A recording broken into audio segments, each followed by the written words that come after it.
Over the years, I'd heard of the St. Joe River, famed for its stunning beauty and teeming with wild cutthroat, but for some reason, I always seemed to travel past it to other rivers. This year started like other years, fishing trip planned to fish a famous tailwater in Utah, but due to unforeseen circumstances, I had to cancel my trip. Then, with a few weeks' notice, my schedule magically cleared, and I rounded up a few friends to go explore central Idaho.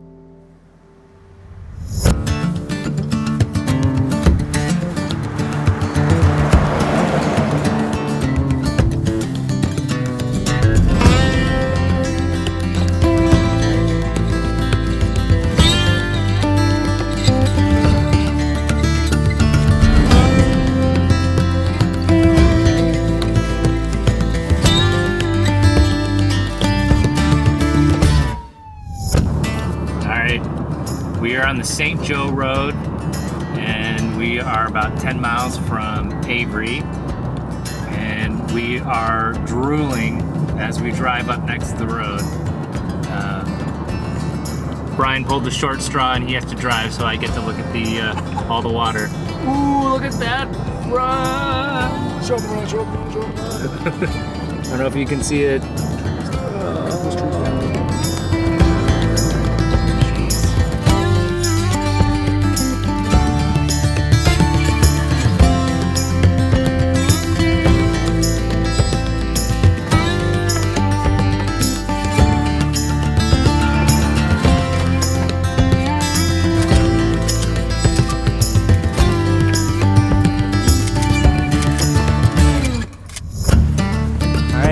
First fish on the Joe.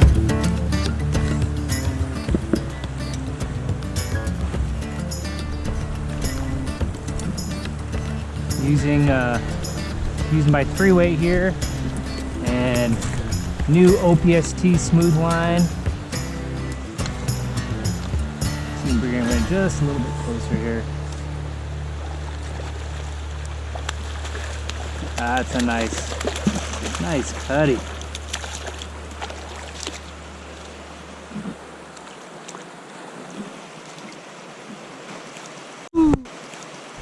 Look at that. Let's see what he took. Took my October caddis wet fly. And maybe got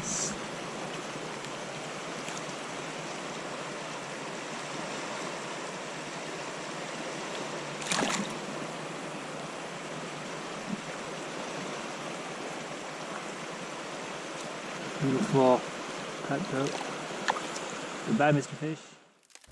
After we got a few hours of fishing in, we went back to camp and ate a quick dinner, hung out around the fire, and then crashed, dreaming about our first full day out on the water. The next morning, we decided to explore the upper stretch of the river. We drove about 20 miles upriver and looked for a good place to start. It took us a little bit to figure out what kind of water the fish were holding in. Once we did, though, it was some fantastic fishing.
All right, day 2 on the Joe.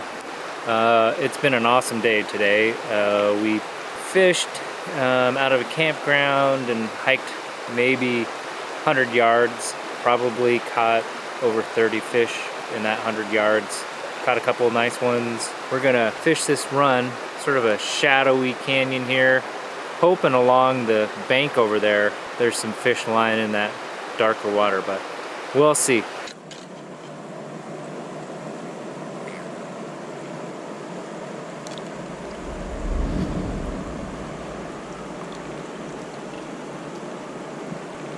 What an amazing way to kick off our trip. Gorgeous scenery, too many fish to count, and getting to hang out with friends on the river and around the campfire. The next day, we decided we would hike a 2-mile stretch of the river, leaving cars at both ends. The day before, we didn't see a single angler on the river, despite being close to the campground. So we were a little surprised to round the bend and find an angler already ahead of us, and that he had 2 buddies an hour ahead of him. Not sure if we should turn around and fish somewhere else or press on, we made the choice to keep going. Little did we know that we were about to get into some crazy good fish. Thinking we were really clever, we decided to fish a section that was harder to get to and less pressure. Well, we weren't the only brilliant ones to think of this, and after 30 minutes we ran into a guy setting up on a run. We chatted with him briefly and found out that 2 of his buddies were about an hour ahead of him. We decided we would try and push ahead of them. Fortunately, it didn't take us very long to catch up. After talking to them for a bit and swapping fishing stories, they decided to turn around and head back downstream. So we lucked out and had the rest of the river to ourselves.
After we caught fish after fish, we decided we should keep moving upriver.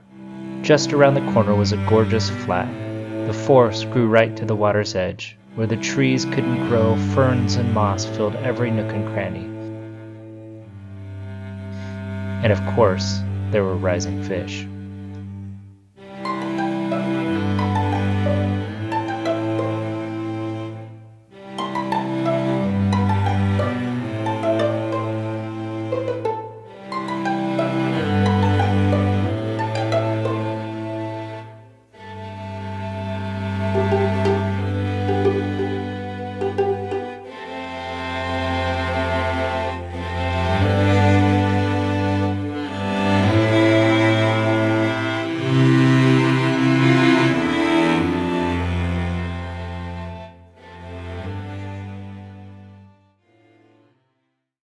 After trying our hand at throwing dries to those rising fish, we moved up into the riffle. The fishing, if you can believe it, got even better.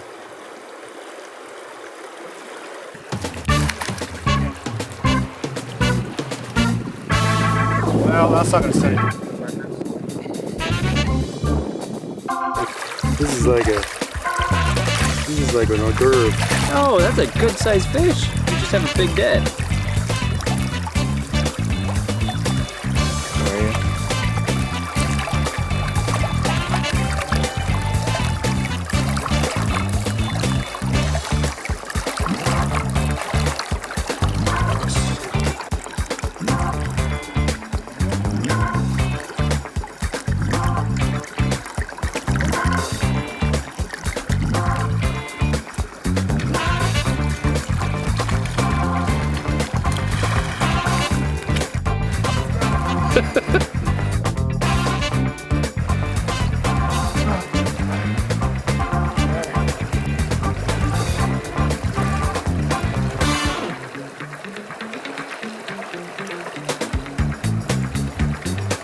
Fish on.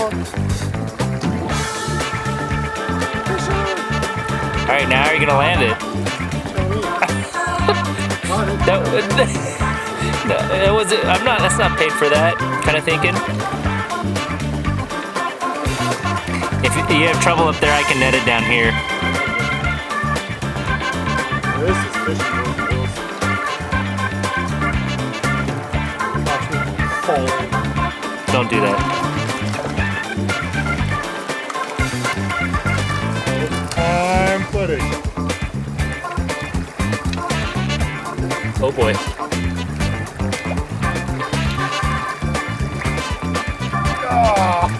Hey, how do I release it? Oh That's how you release it, boys. Ready? no. Oh, did it just come out? Yeah. Found the hole. The re-hole.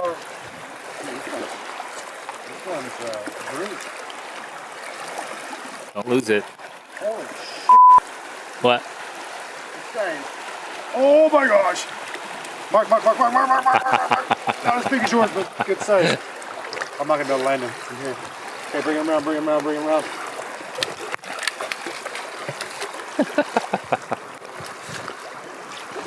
Oh, please don't get off. Ready? Yep. Head up. Oh, you look bigger.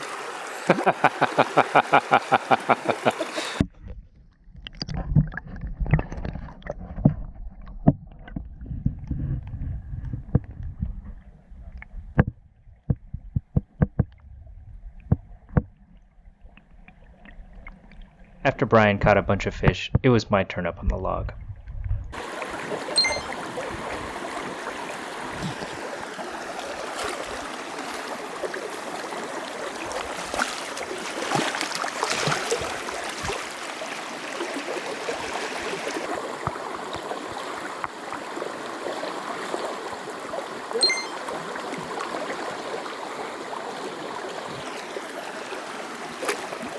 Little guy.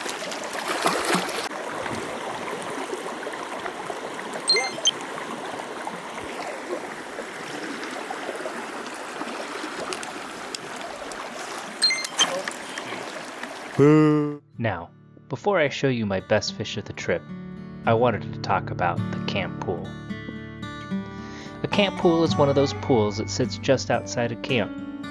It doesn't get the respect that other pools get. Maybe because it's taken for granted, or maybe it gets a bad rap. When I'm at home, I always have a hard time getting out of bed, but when I'm fishing, I usually wake up before my alarm, sometimes several times. But not everyone I fish with likes to get up early. So this is where the camp pool really saves the day. I can get up early, fish a few hours, catch a few fish before anyone wakes up. This was my camp pool.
If you've been lucky enough to catch a lot of fish in a day, you start to get a sense of size when you set the hook.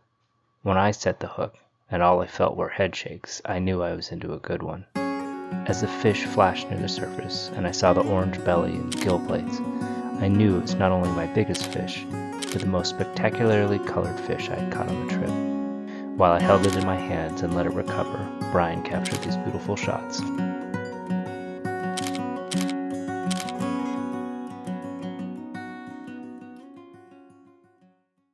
On our last day, we decided to try our hand searching for some of those fabled bull trout.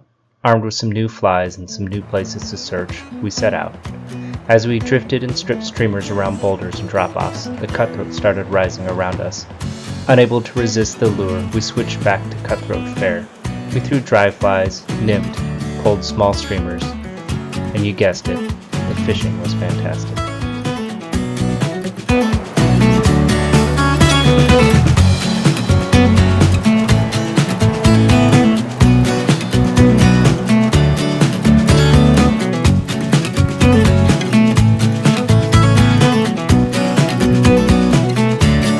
Got him! Oh, shoot.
All great things must come to an end, and so did our trip.